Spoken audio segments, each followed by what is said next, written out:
काम भी ऐसी जगह आता है जिस समय पर मनुष्य बहुत ज्यादा अटक जाता है, जैसे कनेर का फूल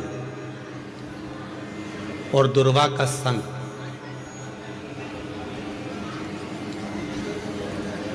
ये दो चीजें ऐसी हैं। कनेर का फूल देखा है आप लोगों ने?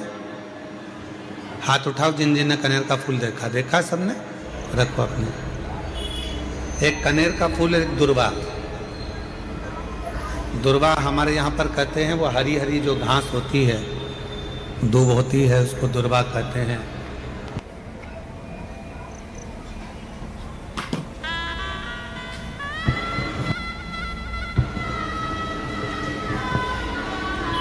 एक होता है कनेर का फूल, एक होती है दुर्वा। ये दो हैं।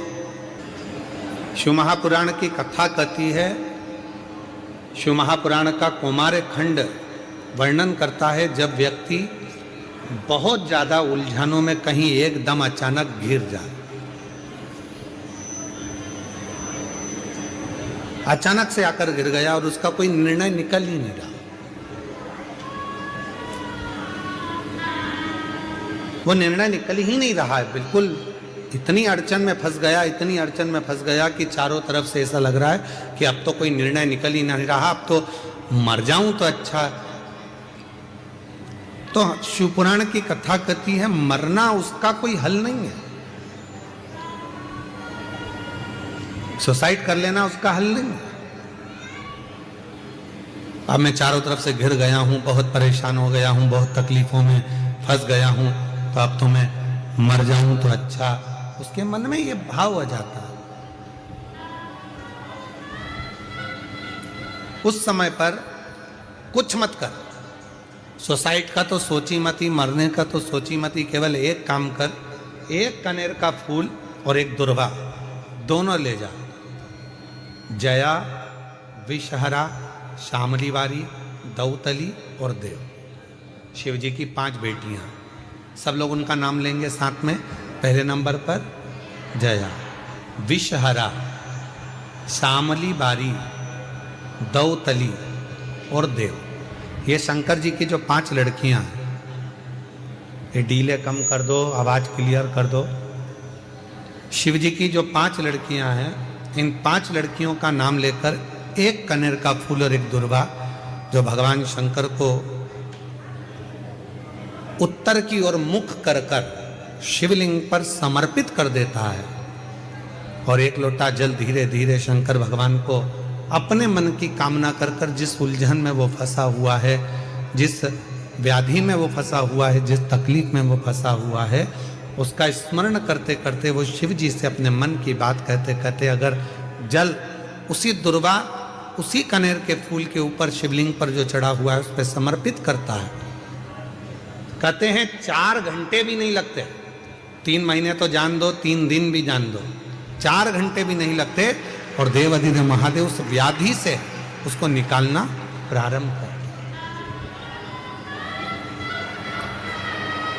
उस व्याधि से वो निकालना प्रारंभ कर देता, उस तकलीफ से उसको दूर करना प्रारंभ कर देता।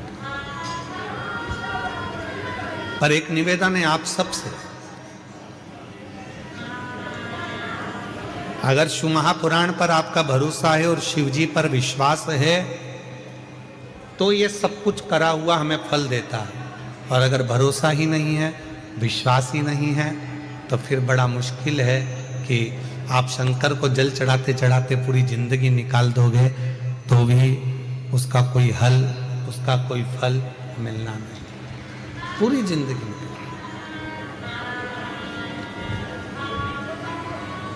आप दिल से उसको निवेदन करो, प्रार्थना करो, वो तेरा ही दिया मैंने खाया,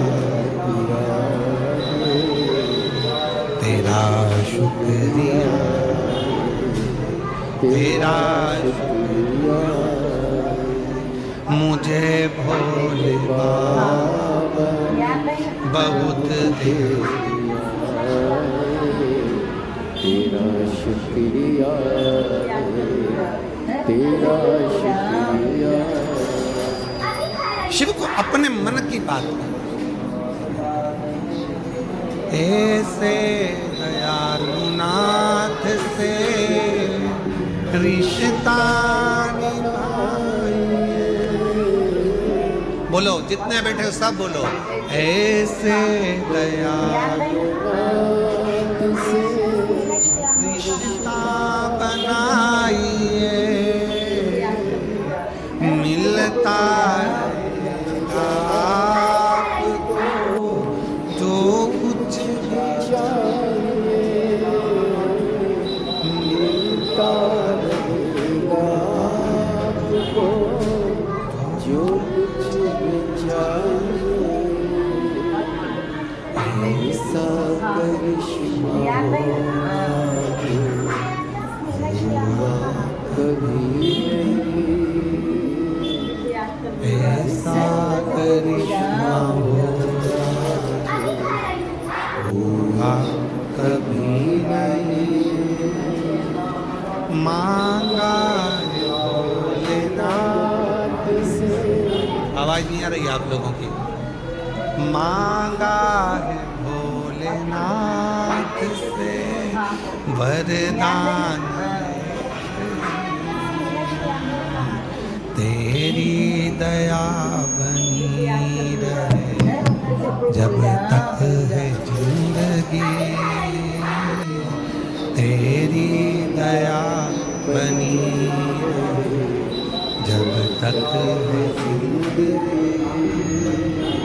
तेरी कृपा बनी रहे जब तक है जिंदगी। जो बैठ कर मांग रहे हो, जो हम बाबा से प्रार्थना कर रहे हैं, जो निवेदन कर रहे हैं, जो बाबा से विनय कर रहे हैं, वो बाबा स्वीकार स्वीकृत स्वीकार कर।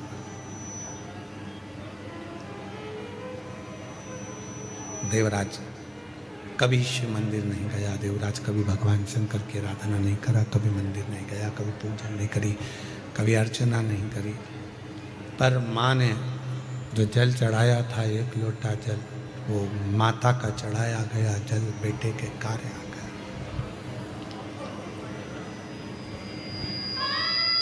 माँ का चढ़ाया गया जल बेटे के काम आ गया। जो आप शिव जी को जल चढ़ा रहे हो, भगवान शंकर को जल चढ़ा रहे हो, शिव जी से विनय कर रहे हो, निवेदन कर रहे हो, विनय कर रहे हो, विनती कर रहे हो, वो चढ़ाया गया जल एक ना एक दिन आपकी जिंदगी को पलटकर जरूर रखेगा, ये निश्चित है।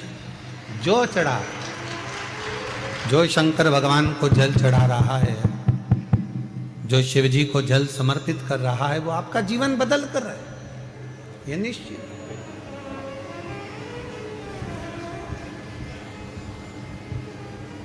बस वो जल चढ़ाने में आपका विश्वास कितना है, आपकी दृढ़ता कितनी है, आपका भरोसा कितना है, वो आपके ऊपर निर्भर करता है। देवराज शिव मंदिर में पहुंचा, चोरी का धन था, बैठ गया, शरीर में ताप पड़ा, बुखार आया,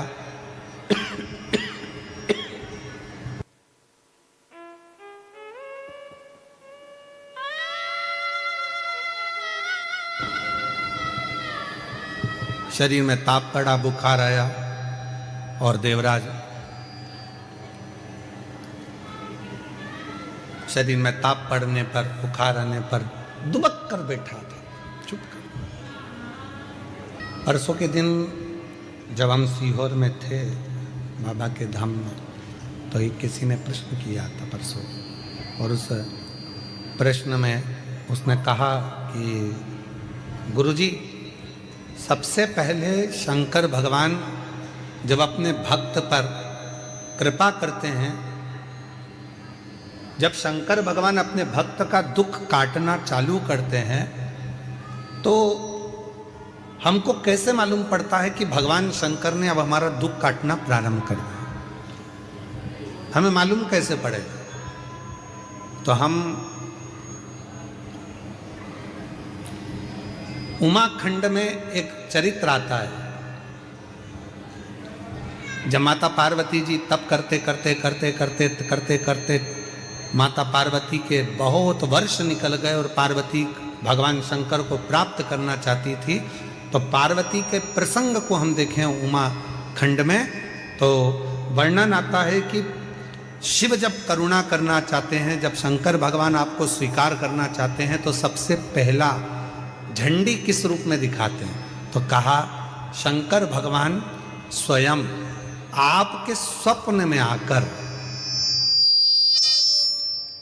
शंकर भगवान आपके स्वप्न में आकर आपको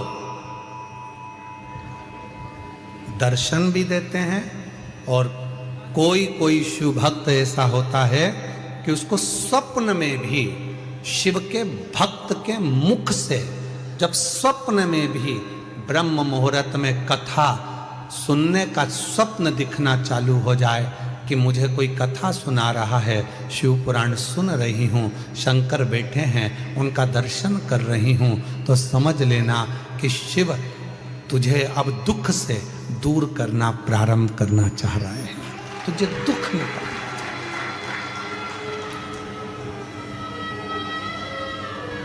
महाराज जी कई लोग कहते हैं कि स्वप्न में अगर शिव जी दिखते हैं तो क्या फल मिलता है? शिव महापुराण का पार्वती खंड कहता है अगर स्वप्न में शंकर भगवान का शिवलिंग का दर्शन हो जाए, समझ लेना कोई बहुत बड़ी विपदा आने वाली थी, शंकर भगवान सामने आकर खड़े होकर उस विपदा को टाल दिया।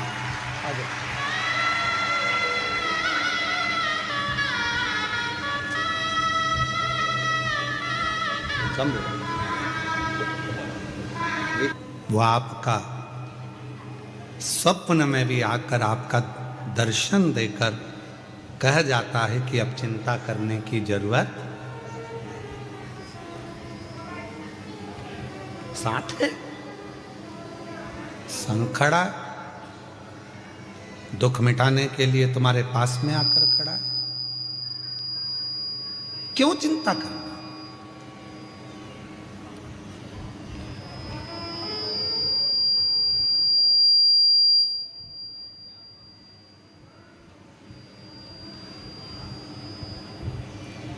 किस बात की चिंता करना? अब सौंप दिया इस जीवन का सब भार तुम्हारे हाथों में है, हार तुम्हारे हाथों में और जीत तुम्हारे हाथों में, सब कुछ उस पर छोड़ दिया तो फिर अब चिंता करने की जरूरत क्या है? अब चिंता करने की जरूरत ही क्या है? सब उसी पर सौंप दिया।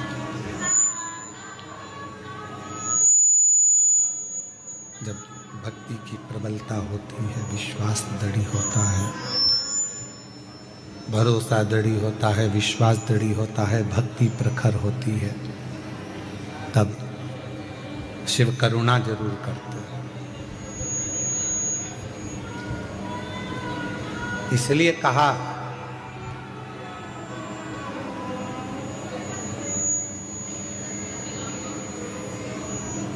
गेट पर,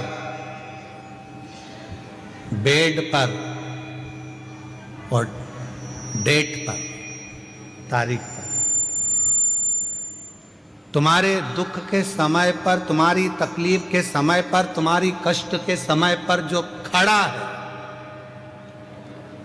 समझ लेना कि वही तुम्हारे लिए हितैषी है और वही शिव है, वही हितैषी है, वही शिव। परिवार बहुत बड़ा है, रिश्तेदार बहुत सारे हैं, पूरा कुटुंब भरा पड़ा है, पूरा घर भरा पड़ा हुआ है, पूरे नातेदार रिश्तेदार कुटुंबी परिवार, नाते रिश्ते कुटुंब परिवार ढेर भरा पड़ा हुआ है, सारा घर बड़ा पड़ा हुआ है, पर दुख की घड़ी में, दुख के समय पर, तकलीफ की घड़ी में कोई बहुत बड़ा कष्ट आकर खड़ा हो गया और बहुत बड़ी तकलीफ आकर खड़ी हो गई, और उस दुख की घड़ी में अगर दरवाजे पर कोई अपना आकर खड़ा हो जाए तो समझ लेना कि सारे रिश्तेदारों में सबसे श्रेष्ठ रिश्तेदार वही है जो दुख की घड़ी में हमारे गेट पर खड़ा है, जो हमारे गेट पर खड़ा।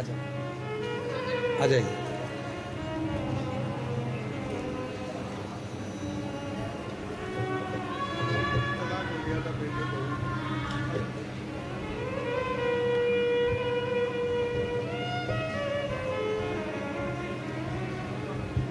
वापस जुड़ गए बेटा दोनों आकर? बेटे बहू में तलाक हो गया था और केस चल रहा था, संबंध पूरा खत्म हो गया था। 7 दिन की शिव पुराण की कथा, माँ आस लेकर कथा में पहुंच गई।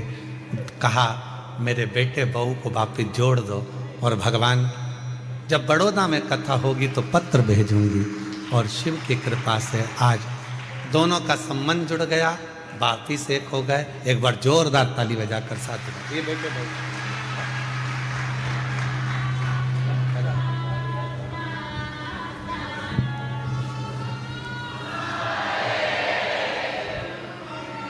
एक विश्वास, एक दृढ़ता। जब शिव से कहें बोले तो शिव उसको स्वीकार करता।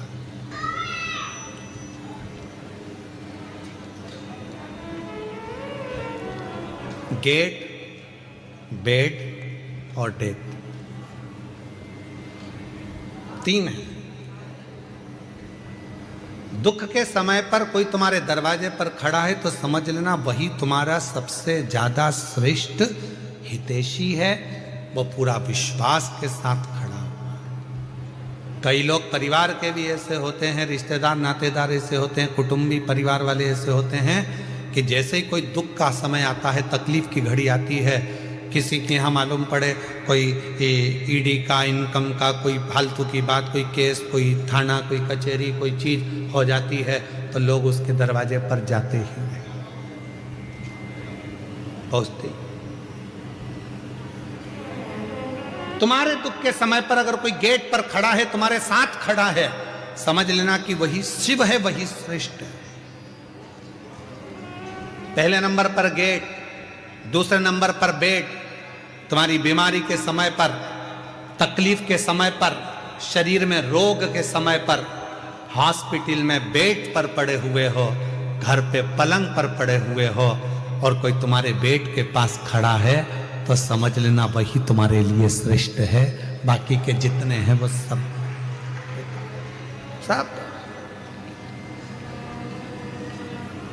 श्रेष्ठ वही है।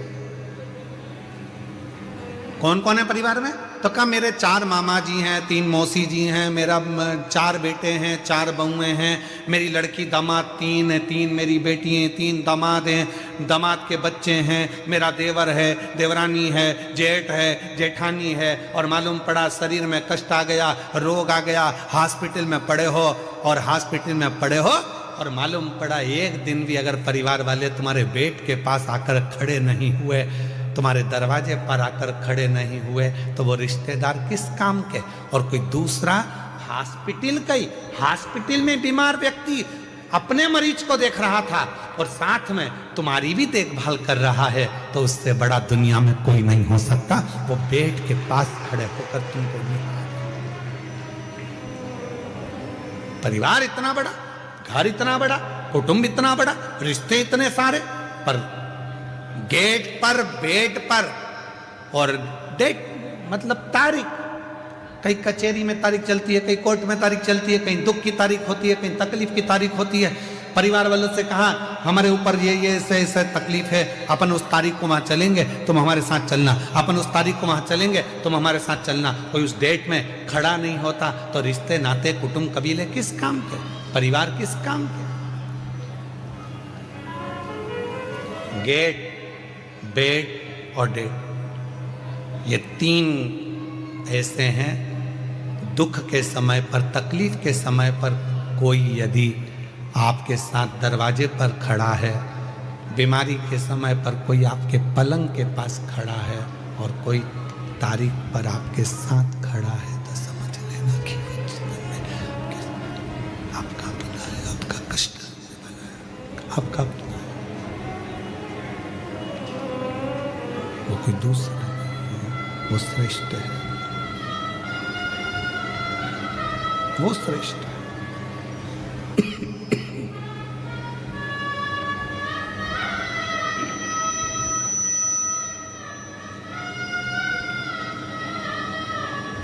बस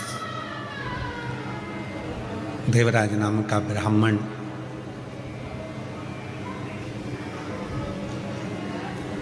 अंतिम सांसें गिन रहा है, कोई साथ देने वाला नहीं है, पर माँ ने जो 1 लोटा जल चढ़ाया था उसका पुण्य उस बेटे को शंकर के मंदिर तक लेकर गया। वो पुण्य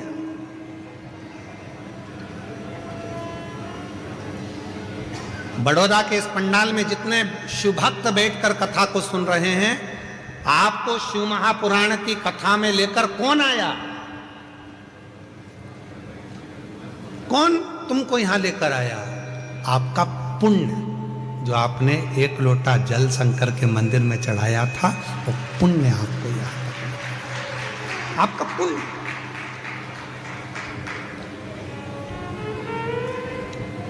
कई लोग पत्रिका दिखाने जाते हैं, कहते हैं महाराज जी बताओ इसमें राजयोग कितना है, राजयोग कितना है, बताओ हमारा भाग्य कैसा होगा, हमारा भविष्य कैसा होगा। ढेरों लोग ज्योतिषाचार्य जी के पास में जाते हैं और पूछते हैं कि हमारा भविष्य कैसा होगा, हमारा राजयोग कैसा होगा। हमारा निवेदन है, आज तक कोई ऐसा हाथ दिखाने वाला नहीं मिला, कोई आज तक ऐसी पत्रिका दिखाने वाला नहीं मिला जिसने किसी ज्योतिष आचार्य से जाकर पूछा हो कि बताओ कि राजयोग नहीं, ये बताओ कि मेरे राम का दर्शन कब होगा, मेरे शिव का दर्शन कब होगा, मेरे कृष्ण का दर्शन कब? क्या मेरे भाग्य में राम योग लिखा है? राजयोग नहीं। मेरे हाथ की रेखा में क्या राम का दर्शन लिखा है? मेरे हाथ की रेखा में क्या भगवान का दर्शन लिखा है? मेरे पत्रिका में, जन्म पत्रिका में क्या शिव का भक्ति लिखी है? क्या मेरी जन्म पत्रिका में भगवान शंकर की भजन लिखा है? क्या मेरी जन्म पत्रिका में क्या शिव की भक्ति लिखी है? ये यजमान जी जो बने हैं चंद्रपाल जी, कहाँ बैठे हैं? खड़े हो जरा।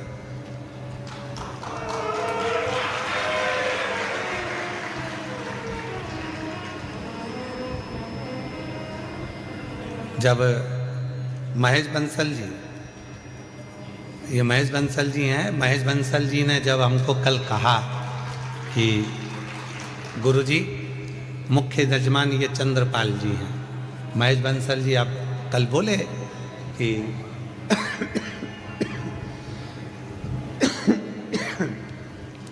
मुख्य यजमान चंद्रपाल जी हैं।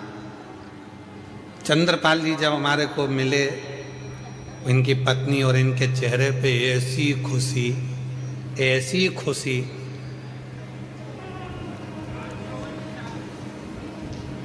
शाल की ट्रे रखी थी बाजू में, वो भी ध्यान में नहीं, पानी का लोटा ध्यान में नहीं, थाली ध्यान में नहीं, और जब हाथ में तिलक लगा रहे थे तो हाथ भी इनका थर थर थर थर थर थर थर थर काँप रहा था। आज हमको कल बंसल जी, इनको देखकर ऐसा लगा जैसे शबरी के दरवाजे पर राम जी आए थे, तो शबरी भी अपनी सुध खो बैठी थी, वो सुध खो। पर बंसल जी आपको भी मैं धन्यवाद दूंगा, आप बोल हीरा के परखैया हो पक्का। जिन जजमान के यहाँ हमारे को ठहराया, अग्रवाल जी के यहाँ जयदेव जी उनके पुत्र हैं, जिनके हम ठहरे, उनका भी इतना सरल भाव है, इतना सरल भाव। क्या नाम है उनका, जिनके हम ठहरे हैं? उनका नाम स्मरण में नहीं है हमको, अग्रवाल जी का। तो वो आप ही हैं? अच्छा, साधुता है आपको, बहुत बहुत। इतनी सरलता के साथ में हम जैसे चाहते हैं कि हम जहाँ रुकें वहाँ हम केवल भजन करें, इसके सिवाय कोई हमको परेशान ना करे, ना हमसे कोई पूछे, ना हमसे ये भी मत पूछो कि तुम खाना खाए, भोजन करे कि ना करे, पानी पिए कि नहीं पिए, दूध प्रसाद लिया कि नहीं लिया। हम तो हमारा भक्ति, महाराज जी केवल शिव जी का अभिषेक, शालिग्राम जी का अभिषेक, ठाकुर जी की सेवा और श्री शिवाय नमस्ते।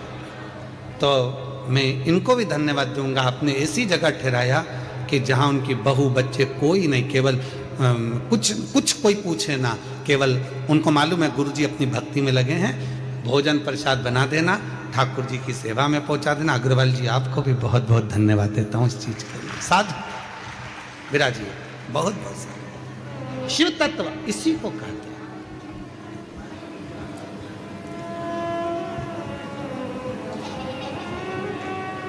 इसी को अविरल भक्ति कहते हैं। हाथ दिखाने वाले बहुत मिलेंगे और कहेंगे राजयोग बताओ, पर ऐसा कोई आज तक ज्योतिषाचार्य के पास में जाकर, कोई विद्वान पंडित जी के पास जाकर नहीं पूछा कि मेरे हाथ में राजयोग मत बताओ, मेरे हाथ में बता दो राम योग, शिव योग, मेरे हाथ में बता दो कृष्ण योग कब है, मुझे कब मेरे बड़ौदा में मेरे शंकर की कथा सुनने को मिलेगी, कब मेरा शंकर आएगा, कब मेरा भाग्य खुल जाएगा, कब मेरी किस्मत। और शबरी तुम्हारे पास में कौन कैसा विद्वान ज्योतिषाचार्य मिला मुझे हमें नहीं मालूम, पर माँ शबरी अम्बा के पास में, शबरी माता के पास में मातंग ऋषि थे। मातंग ऋषि से शबरी अम्बा ने पूछा मेरे भाग्य में बता दो राम का दर्शन कब होगा, राम का दर्शन।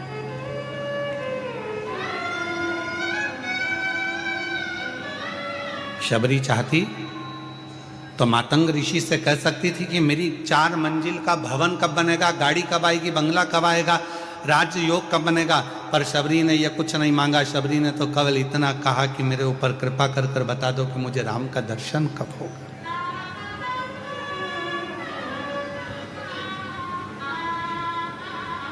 कब?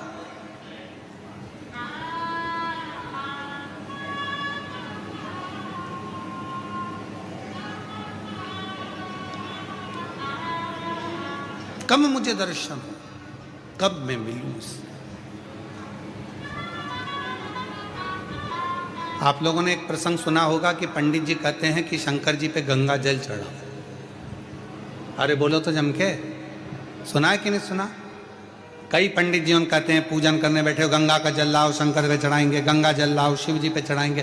कभी आपके मन में आया कि पंडित जी ने कहा कि गंगा का जल शिव जी को चढ़ाना है, गंगा का जल शंकर भगवान को चढ़ाना है? कभी विचार करा कि आपने पंडित जी से कहा पंडित जी आप कह रहे हो कि गंगा का जल शिव जी को चढ़ाना है, पर गंगा तो शंकर भगवान के मस्तक पर बैठी हुई है, तो उनका जल उन्हीं को चढ़ाएंगे, यह कहाँ की रीति है? आप बोलो कि साधारण जल लिया आओ, कुएं का जल लिया आओ, बावड़ी का जल लिया आओ, जाओ ये जल लेकर आओ शंकर भगवान को, पर आप कह रहे हो गंगा का जल चढ़ाएंगे। ये रीति कहाँ से आई? क्योंकि गंगा मैया जब शंकर भगवान की जटा में आकर बैठ गई, चारों तरफ से जटा बंद गई, गंगा अंदर रह गई, और रहने के बाद गंगा बाहर निकलने के लिए घूम रही है उसी जटा के अंदर। भागीरथ बाबा हाथ जोड़कर कहते हैं भोले बाबा मेरे पूर्वजों के उद्धार के लिए गंगा को तो बाहर निकाल दो, वो तो पूरी की पूरी आप में समाहित हो गई।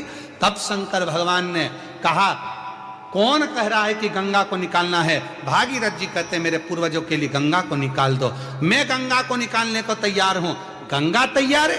गंगा कहती है मैं भागीरथ जी के पूर्वजों के उद्धार के लिए कलकल कर कर बहना चालू करती हूं और ऐसी दौड़ लगाऊंगी कि भागीरथ बाबा के 60,000 काकाओं के उद्धार को मैं अभी की अभी कर दूंगी। शिव जी कहने लगे तेरी दौड़ में तू मुझे दर्शन नहीं कर पाएगी, मुझसे नहीं मिल पाएगी। गंगा जी कहती हैं मैं आपका दर्शन भी करूंगी और मिलूंगी भी। और गंगा को भगवान शंकर ने अपनी जटा से निकाला। बहती हुई गंगा भागीरथ बाबा के यहाँ 60,000 काकाओं के उद्धार के लिए पहुंच गई। गंगा सागर में पहुंच गए। अब गंगा को शिव नहीं मिल रहा, गंगा को शंकर का दर्शन नहीं हो रहा, गंगा शिव को देख नहीं पा रही है, गंगा शंकर के करीब नहीं रह पा रही है, गंगा शंकर भगवान का मुख नहीं देख पा रही है। नैनों से नीर बह रहा था। भगवान नारायण का दर्शन गंगा जी को हुआ। नारायण ने पूछा क्यों गंगा कैसी हो? गंगा जी कहती हूं तो अच्छी, पर जिन शिव की जटा से निकली हूं उनके पास जाने के लिए वापिस तरस रही हूं, मिल नहीं पा रही। कोई ऐसा साधन बता दो कि मुझे शंकर का दर्शन हो जाए। गंगा मैंने तो सुना है शंकर भगवान जिसको अपना बना लेते हैं उसको दूर नहीं करते हैं, तो शिवजी ने तुझे दूर कैसे कर दिया? गंगा जी कहती हैं शंकर भगवान ने दूर नहीं करा, मैं मेरी अहंकार से शिव से दूर हो गई। शिवजी ने कहा था मत जा गंगा, मैं तुझे अपनी जटा में हमेशा रखने को तैयार हूं, तू इस जटा में विराजमान रहे। पर गंगा, मैंने शंकर भगवान से कहा तुम मुझे छोड़ो, मैं भागीरथ बाबा के 60,000 काकाओं का उद्धार करूंगी और तुम्हारा दर्शन करने आ जाऊंगी। पर ऐसी बह रही हूं, निरंतर ऐसी बह रही हूं कि शिव का दर्शन मुझे वापस मिलता ही नहीं है। आप कुछ कृपा करो। भगवान नारायण ने शंकर जी से प्रार्थना करी, आप कुछ करिए। शंकर जी ने पार्वती से कहा, पार्वती गंगा का जल लेकर ही मुझ पर चढ़ा। पार्वती जी ने पूछा, जो गंगा तुम्हारी जटा पर बैठी है उसी का जल तुम्हें चढ़ाऊं, तो इसका मतलब क्या है? शंकर भगवान कहते हैं कि वो गंगा मेरे दर्शन करने के लिए तरस रही है। अगर तू गंगा का जल मुझ पर चढ़ाएगी, वो गंगा मेरा दीदार कर पाएगी, तो मैं तुझे वर प्रदान कर दूंगा। वर दे। उस दिन से ब्राह्मणों ने, ज्योतिषों ने, विद्वानों ने नियम बनाया। लोग कहते हैं शंकर जी को गंगा जल से स्नान कराओ, गंगा जल चढ़ाओ। क्यों? तो कहा गंगा जल से शिव जी क्यों प्रसन्न होते हैं? उसका प्रसन्न होने का कारण यह है कि शंकर जी प्रसन्न होते कि नहीं होते, पर गंगा शिव पर चढ़ती है, दर्शन करती है, तो गंगा वर देती है कि तूने मुझे शंकर से मिला दिया, जा मैं तेरे ऊपर कृपा करती हूँ, तेरी भंडार भरती हूँ, तुझ पर दया करती हूँ।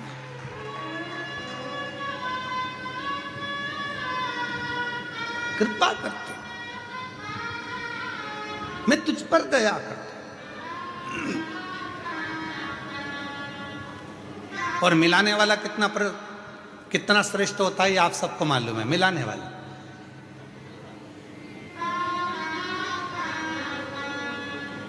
से आप खींचो 3 लाइन। ब्रह्मा विष्णु महेश की 3 सलाखाएं जब शिव जी के शिवलिंग पर लगाई जाती है, यहां तक शिव पुराण कहती है अगर हम शंकर भगवान के शिवलिंग को जल चढ़ाकर 3 रेखाएं भी ना खींच सकें, तो अपने हाथ की 3 उंगली का यदि स्पर्श मात्र भी शिवलिंग पर कर देते हैं, तो ब्रह्मा विष्णु और महेश की करुणा हमारे ऊपर होना प्रारंभ हो जाती है। यहां तक शिव पुराण का, यहां तक। क्यों कहते हैं आपसे? शिव महापुराण की कथा सुनने के बाद जब आरती हो, आरती होने के बाद कर्पूर गौरम होने के बाद जब आप अपने घर को जाओ, हमारा तो निवेदन है जिसको बीच में अगर कथा चलते में बीच में घर जाना रहता है तो उसको कथा में आना भी नहीं चाहिए। अगर आपको कथा के बीच में उठना है, घर जाना है, हाँ नहीं मैं 1 बजे से 4 बजे तक कथा है, मुझे 3 बजे घर जाना है, तो कथा में मत आओ। आप अपने घर पे टीवी में कथा सुनो, अपनी जिंदगी का आनंद पाओ। कौन कह रहा है कि जाओ? 1 बजे से 4 बजे तक कथा है, तो 4 बजे जब कथा विराम हो, आरती हो, वहां की मिट्टी को अपने हृदय से लगाओ, मस्तक से लगाओ, प्रणाम कर कर बाबा से झोली पसार कर विनय करो, बाबा तेरी कृपा से बड़ी मुश्किल से कथा मिली है, ना जाने बड़ौदा में तू फिर कब आएगा, कब कृपा करेगा, ना जाने कौन सी मेरी किस्मत पलटाना होगी जो तू मुझे कथा के पंडाल में ले आया। अगर तू नहीं बुलाता तो मेरे घर में कोई ना कोई उलझन आ जाती, नहीं आ पाती, कोई विवाह शादी में चली जाती, कोई टेंशन में पड़ जाती, कथा में नहीं पहुंच पाती। पर तूने मुझे बुलाने के लिए सारी चिंताएं समाप्त कर दी और मुझे बुलाया है। मैं समझ गई शादी में अगर कोई किसी को बुलाता है तो विदाई में कुछ ना कुछ देकर भेजता है। तूने मुझे कथा में बुलाया तो तू भी कुछ ना कुछ देकर जरूर भेजेगा। ये निश्चित है। मैं आई हूं तेरे आश्रित होकर, तेरे भरोसे होकर, तुझ पर तड़ा कर कर, तेरे पर विश्वास कर कर मैं तेरे पास पहुंची हूं। और ये पक्का भरोसे से कहती हूं, मेरा तू ही तो हमदर्द है जिसे हर दर्द कहता।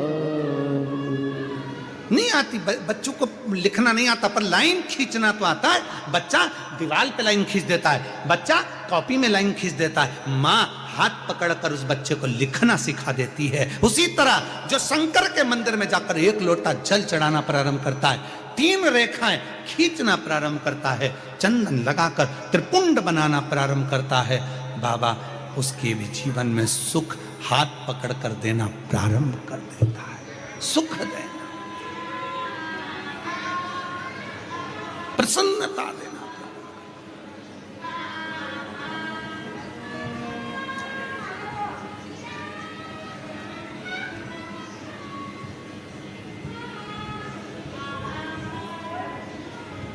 कहो उससे।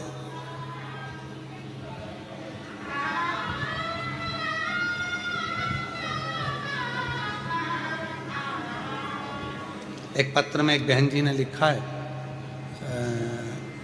जल्पाबेन गोहिल, जल्पाबेन गोहिल, चलो जरा पढ़ के बताओ। जल्पाबेन गोहिल कन्नौज पंचमहाल गुजरात से हैं। कहीं बैठी हो आप ही हैं? हाथ हिला दो एक बार। हाँ हाँ, वापिस हाथ हिला दो एक बार। जल्पाबेन गोहिल कन्नौज पंचमहाल गुजरात से हैं।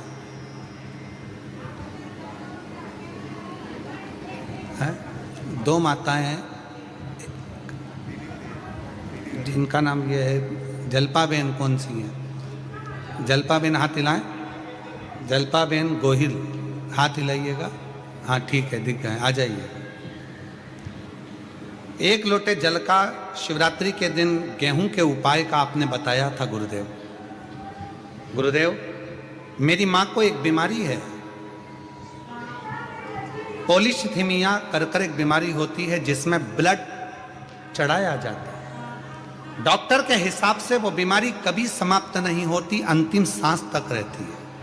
पर गुरुदेव, आपने कहा था कि पंडाल में बैठकर कथा सुनो, आखिरी में पंडाल की मिट्टी को अपने शरीर पर लगाकर जाओ, बाबा आपके दुख को दूर जरूर करेगा। गुरुदेव, मैंने सूरत डिंडोली के दूसरे दिन की कथा पंडाल में बैठकर सुनी और मेरी माता को मैंने वो मिट्टी ले जाकर दी और मम्मी ने शरीर पर लगाई। आज बाबा को धन्यवाद देने के लिए आई हूँ कि मेरी मम्मी की वो पॉलीसिथीमिया की बीमारी पूरी की पूरी समाप्त हो गई और बाबा की कृपा से मेरी मम्मी पूरी ठीक हो गई। गुरुदेव, बाबा बाबा है, देने में कमी नहीं करता, वो इतना देता है गुरुदेव कि जो मांगो वो प्रदान कर देता है। मैं बाबा को नमन करने आया हूँ। एक लाइन अच्छी लिखी है कि लुटा दिया भंडार काशी वाले ने, कर दिया माला काशी। शिव से, हृदय से, भाव से, निर्मलता से और हृदय की शुद्ध भाव से जो हम कहते हैं वो शिव स्वीकार करता है, शंकर भगवान स्वीकार करते हैं।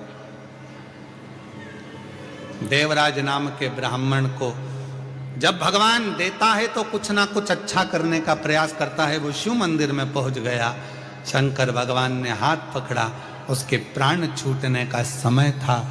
बेल पत्र के वृक्ष के नीचे उसके प्राण छूटे, बेल वृक्ष।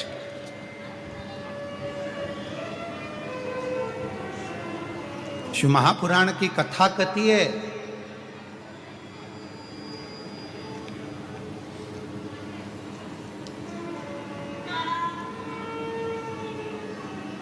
मरने से पहले अपने सिर का ऋण चुका देना चाहिए।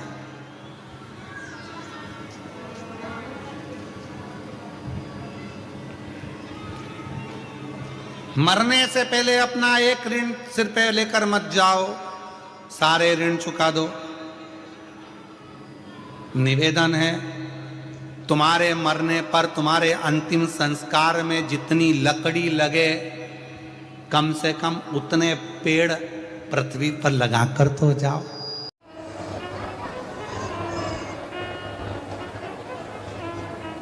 हम तो यहां तक कहेंगे, अगर कोई अड़चन आ जाती है, कोई परेशानी आ जाती है, कोई अड़चन पड़ जाती है, परेशानी पड़ जाती है और उसमें कोई हल नहीं निकल रहा है, उस अड़चन में कोई हल नहीं निकल रहा है, परेशानी का कोई हल नहीं निकल रहा है, तो भी एक दुर्वा कुंदकेश्वर महादेव जी के नाम से शिव को चढ़ाकर फिर जाओ, उसमें हल मिलना प्रारंभ। कुंदकेश्वर महादेव हमारे मंजिल तक हमको पहुंचाते हैं। उसको थोड़ा बल दीजिए, उसको थोड़ी शक्ति दीजिए। और उसी तरह शिव महापुराण की कथा कहती है, जब पार्वती मैया शिव जी की साधना में डूबी हुई थी,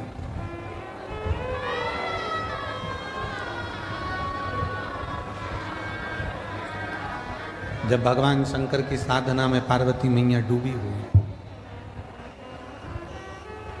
तब करते करते करते करते बहुत वर्ष निकल गए, तो भी शिव प्रकट नहीं हुए।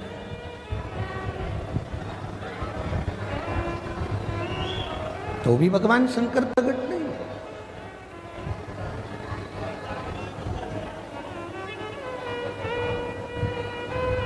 शिव प्रकट नहीं हुए।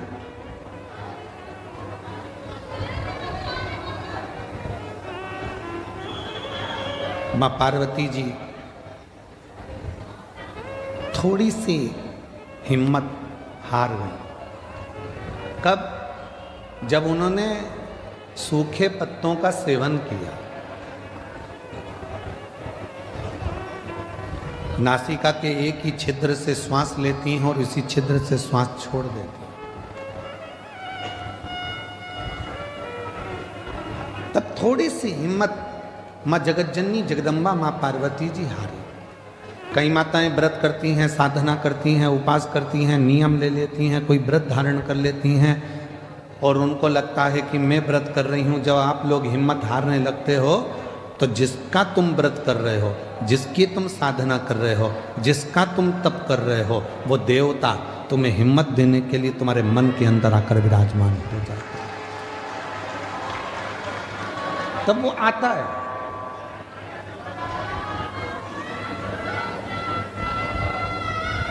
पार्वती मैया जब हिम्मत हारी तो भगवान देवादिदेव महादेव मां जगतजननी जगदम्बा पार्वती के सामने प्रकट।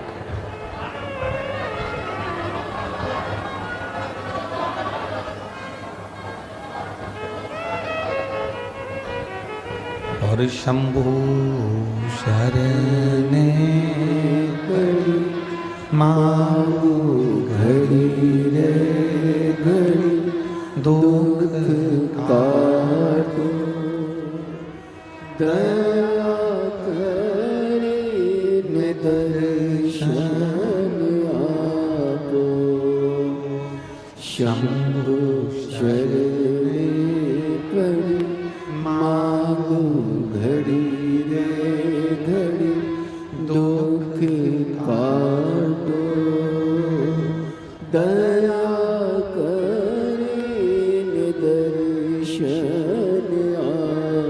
शिव पार्वती जी की साक्षी में उनको बल देने के लिए प्रकट, असली स्वरूप में नहीं। असली स्वरूप में शिव नहीं है। शिव स्वरूप बदल कर, कभी शंकर भगवान ऋषि का रूप लेकर आते हैं और पार्वती को बल देते हैं, कभी शंकर भगवान मगर बनकर आते हैं, पार्वती को बल देते हैं, कभी शंकर भगवान पार्वती जी के सम्मुख में कोई स्त्री का रूप लेकर आते हैं, बल देते हैं।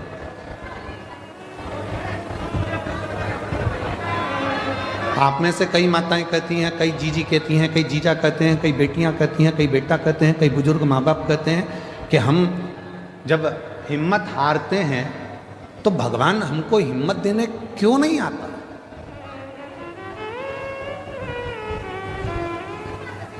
भगवान को हिम्मत देने क्यों नहीं आता? शिव महापुराण की कथा कहती है, जब आप हिम्मत हारते हो, परिवार के भले ना आए, पर तुमने जो एक लोटा जल चढ़ाया है वो शंकर तुम्हारे सामने खड़े होकर रूप बदलकर, किसी रिश्तेदार का स्वरूप धरकर, किसी परिचित का स्वरूप धरकर, कोई अपनों का रूप रखकर, कोई परिचित का रूप रखकर, कोई रिश्तेदार का रूप रखकर, मेरा देव अधिदेव महादेव आकर हिम्मत जरूर देता है और तुमको जिंदगी जीने का एक तरीका सिखाता है।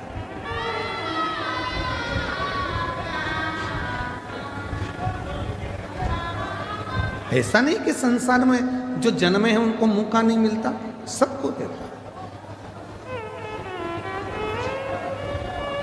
एक पशु है, मेरा देवाधिदेव महादेव उसको भी आगे बढ़ने का मौका देता है। एक पक्षी है, मेरा महादेव उसको भी आगे बढ़ने का मौका देता। एक जीव जंतु है, मेरा महादेव उसको भी आगे बढ़ने का मौका देता। और एक सांसारिक मनुष्य है, उसको भी आगे बढ़ने का मौका मेरा देवाधिदेव महादेव देता। ऐसा नहीं है कि मेरे शिव जी मौका नहीं देते।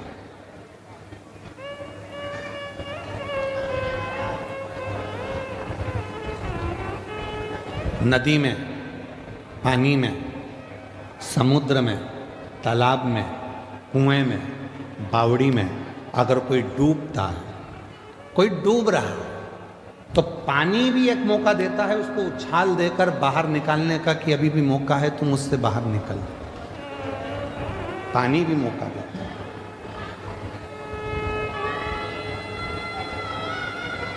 वो परमात्मा हर जगह मौका देने के लिए तैयार बैठा है। संसार के बेटा बेटी कहते हैं, नवयुवक बच्चे कहते हैं, हम पढ़ पढ़ के थक गए, एग्जाम दे दे कर थक गए, हम कंपटीशन एग्जाम में बैठ बैठ कर थक गए, पर हमारा सिलेक्शन ही नहीं हो रहा। ऐसा नहीं है। ऐसा कोई संसार में जन्मा नहीं जिसको परमात्मा ने आगे बढ़ने के लिए मौका नहीं दिया। उड़ने का मौका तो परमात्मा देते ही हैं। और अगर आप लोगों ने देखा हो, हम तो बड़ौदा में नहीं रहते, हम गुजरात में नहीं रहते, हम तो मध्य प्रदेश में रहते हैं, पर हमने वहाँ देखा है। आप लोगों ने यहाँ पर देखा है कि नहीं देखा मालूम नहीं। बारिश में एक होती है चींटी, एक होता है चीटा। बोलो बोलो, देखा है कि नहीं देखा? समय एक ऐसा आता है कि भगवान वो चींटी को भी पर दे देता है और चीटे को भी पर देता है कि उड़ ले, तू भी उन्नति की ओर बढ़ ले, तू भी आगे। आप जरा विचार करिएगा कि वो परमात्मा जब चींटी को पर दे सकता है, वो परमात्मा जब चीटे को पर दे सकता है, पर उस चीटे और चींटी में भी कोई कोई चींटी चीटे ऐसे रहते हैं, पर मिलने के बाद भी वो उड़ते ही नहीं हैं, वो आगे बढ़ते ही नहीं हैं। संसार में ऐसे लोग भी हैं कि उनको मौका मिलता है तो भी उस मौके का वो फायदा ना उठाकर वहीं की वहीं पड़े रहते हैं और आगे बढ़ नहीं। उसने चींटी को भी पर दिया, उसने चीटे को भी पर दिया कि तू बढ़ ले, आगे बढ़ ले। ये 7 दिन की शिव महापुराण की कथा हो रही है। आज कथा का 6ठा दिन है। आज कथा की शिवरात्रि है। कल कथा सुबह 8 बजे से 11 बजे तक ये बड़ौदा नगर के इस ग्राउंड में हो जाएगी। टीवी पर वही 2 बजे से 5 बजे तक आ जाएगी। 7 दिन दिए परमात्मा ने, मौका दिया परमात्मा ने कि मैंने तुझे पर दिए हैं। अभी भी अगर तू विपदाओं में घिरा है, दुख में घिरा है, तकलीफों में घिरा है, कष्ट में घिरा है, परेशानियों में घिरा है, तो तेरे बड़ौदा नगर में भोलानाथ डमरू लेकर आया है और तू डमरू के नाद को, डमरू के शब्द को श्रवण, वो मौका दे रहा। उसके बाद भी अगर हम श्रवण ही ना करें, धारण ही ना करें, तो वो जीवन बेकार। इसको कहते हैं शिव महापुराण ज्ञान यज्ञ। कौन सा यज्ञ है ये? जम के बोलो जरा। शिव महापुराण ज्ञान यज्ञ। क्योंकि सारे यज्ञों में सबसे बड़ा यज्ञ होता है ज्ञान का यज्ञ।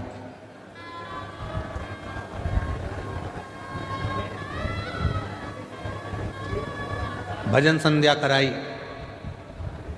रात को खूब नाचे कूदे, एंजॉय करा, पूरे होर्डिंग लगाए गए बड़े बड़े, भजन संध्या है, भजन संध्या है, भजन संध्या।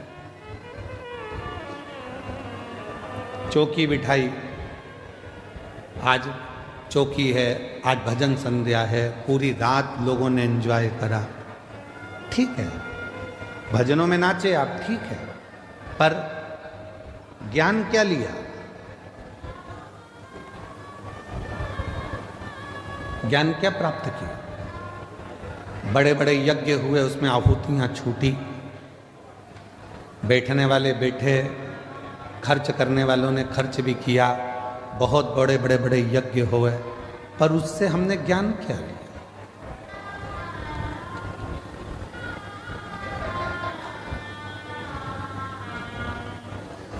इसको शिव महापुराण ज्ञान यज्ञ कहते हैं। तो कहा गुरुजी अगर ये यज्ञ है तो यहां कुंडी कहां है?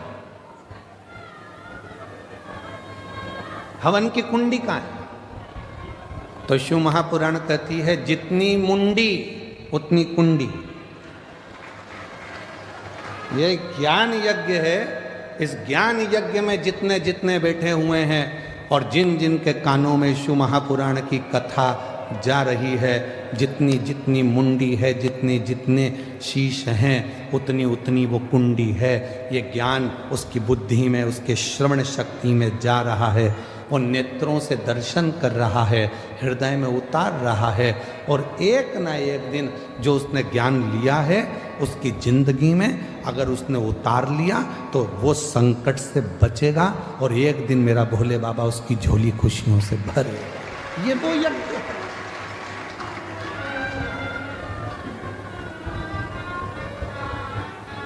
यहां व्यक्ति स्वयं आत्मा से परमात्मा को मिलाने का प्रयास कर रहा है, मन को परमात्मा से लगा।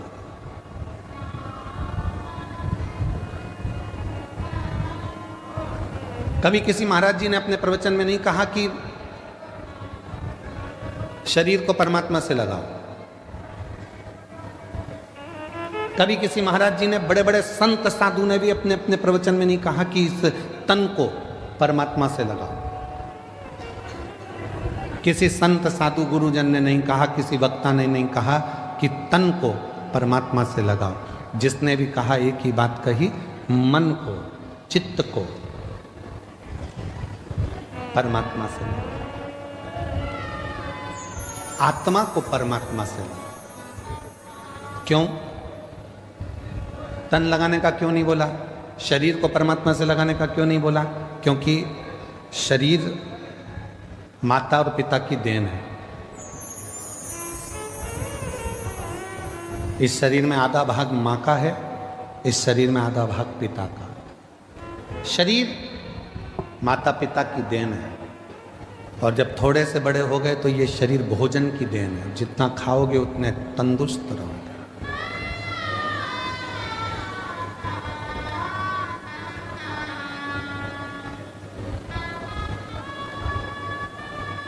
घर, जमीन, जायदाद, पैसा, धेला, शरीर, ये सब दूसरों की देन है, दूसरों। पर उस देव अधिदेव महादेव मेरे शंकर भगवान की देन क्या है? शिव जी ने आपको क्या देकर भेजा था? तो कहा शंकर भगवान ने हमको ये आत्मा, ये मन, ये चित्त देकर भेजा। इसीलिए बड़े बड़े वक्ता हों, चाहे छोटे छोटे कथा वक्ता हों, चाहे कोई संत हो, साधु हो, सन्यासी हो, तपस्वी हो, साधक हो, वो आपसे कहते हैं अपनी आत्मा को परमात्मा में लगाओ, मन को परमात्मा में लगाओ, तन को नहीं, शरीर को नहीं, मन लगाने की बात करते हैं। क्यों? क्योंकि जैसे बच्चा घूम जाता है, माँ के पास आता है तो माँ उससे गले लग जाती है, उसी तरह ये आत्मा, ये मन जब संसार में भटक जाता है और जब हम एकांत में बैठकर शिव को भजते हैं, तब वो परमात्मा इस आत्मा को संभाल लेता है और हमें उन्नति के मार्ग पर ले जाकर छोड़ देता है। हम मन नहीं लगा पा रहे। और हमने पहले भी कथा में कहा है कि शिव महापुराण की कथा में तुमको सूचना मिल जाए कि कुबरेश्वर धाम से बाबा कथा के लिए आए हैं, तुमको सूचना मिल जाए कि शंकर भगवान की यह पवित्र कथा, ये कुबरेश्वर धाम की ये पवित्र धरा से चलकर ये शिव महापुराण यहाँ पहुँची है, तो आपसे निवेदन है भीड़ बढ़ाने के लिए शिव पुराण में बिल्कुल मत जाना। तुम्हारी भीड़ बढ़ाने से तकलीफ हमको भी होती है। इतनी भीड़ में हम खुद ट्रैफिक में फंस जाते हैं। भीड़ बढ़ाने के लिए कथा में मत जाओ। कथा में अगर आए हो शिव महापुराण की तो भाव को बढ़ाओ। कितना भाव बढ़ा सकते हो, तुम्हारे भीतर कितनी परमात्मा की प्राप्ति कर सकते हो। मालूम पड़े तुम आ तो गए हो, मन लग नहीं रहा, बार बार उठकर जाना है, बाजू वाले को देखना है, उधर से आवाज़ आई तो उधर देखो, उधर से आवाज़ आई तो उधर देखो है। और आधी टेंशन अपनी गाड़ी कहाँ रख कर आए हैं, तीसरा टेंशन बैग रखी थी कहाँ चले गया, चौथा टेंशन मेरी चप्पल पे कोई बैठ गया, पांचवा टेंशन वो मेरे को लेकर आए थे मेरे पति कहाँ चले गए, छठा टेंशन किससे झगड़ा करूं, किससे झगड़ा करूं। तो क्या मतलब का कथा में आने से? समय बर्बाद करने के लिए कथा में बिल्कुल मत आए हो। आज कथा की शिवरात्रि है, ये 2 दिन, एक छठा दिन, एक कथा का 7वां दिन, ये दोनों दिन इतने प्रबल होते हैं कि जो पंडाल में बैठकर बाबा से कहा जाता है, सुना जाता है, वो सब शिव 3 महीने के अंदर देते जरूर हैं। इसीलिए लाखों की संख्या में शिव भक्त यहाँ आते हैं, इसलिए लाखों की संख्या में पहुँचते। और उसमें भी हम हमारी बुद्धि को, अपने चित्त को, इधर कोई पानी देने आया, कोई टॉफ़ी देने आया, कोई सामान देने आया, भैया देना जरा, भैया देना जरा, भैया देना जरा। मांगना था उस भोलेनाथ से और मांगने में रह गए दूसरे से। मालूम पड़ा करोड़ों का धन छोड़कर 2 रुपए लेकर साथ चले गए। तो क्या मतलब?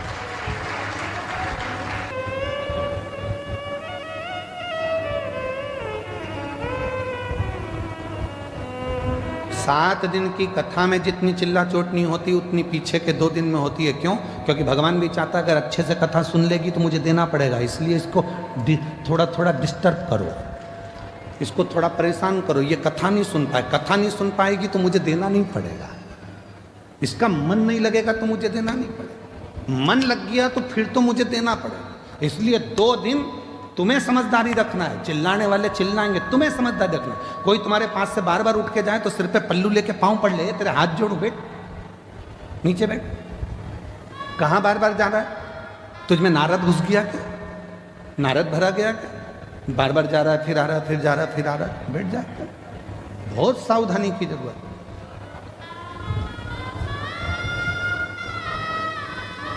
पूरे कथा के बीच में बाबा से अपने मन की बात का स्मरण करते रहो, बीच बीच में उसको याद करते हुए तुम्हारे चित्त को, आनंद को उस परमात्मा से जोड़ते रहो। लगना चाहिए कि तुम्हारी रोमावली, हाथ की पाँव की रोमावली तुम्हारी खड़ी हो रही है, वो परमात्मा तुमको मिल रहा, वो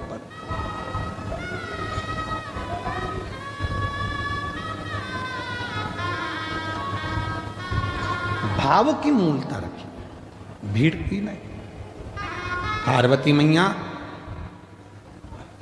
तप में लगी हैं, जहां पर वो थोड़ी सी भी डाउन होती हैं, थोड़ी सी उनको लगता है कि शिव नहीं मिलेंगे क्या, शंकर नहीं मिलेंगे क्या, तब भोले बाबा किसी ना किसी का रूप रख कर आकर उनको समझा जाते। तुम भी जिंदगी में जब जब डाउन होगे, तुम्हारे जीवन में जब जब तुम परेशानी की ओर बढ़ोगे और जब जब तुम्हारे जीवन में थोड़ी तकलीफ आएगी, अगर तुमने 1 लोटा जल शिव जी को चढ़ाया है तो वह मंदिर में से निकलकर महादेव तुम्हारे दरवाजे पर आकर तुमको समझाने का प्रयास करें। मेरा शंकर भगवान कभी अपने असली स्वरूप में नहीं आता, याद रखना। मेरा भोले बाबा कभी तुम्हारे सामने गले में सांपों की माला लेकर, डमरू लेकर, भस्म लगाकर, जटा बांधकर, रुद्राक्ष की माला पहनकर, त्रिपुंड लगाकर, ऐसे मेरे शंकर भगवान बागंबर धारण कर कर कभी नहीं आते, आते ही नहीं है। उन्होंने पार्वती जी को तुरंत माता जगत जननी जगदम्बा पार्वती जी को वचन दिए। 2 वचन माता पार्वती जी को शंकर भगवान ने दिए थे।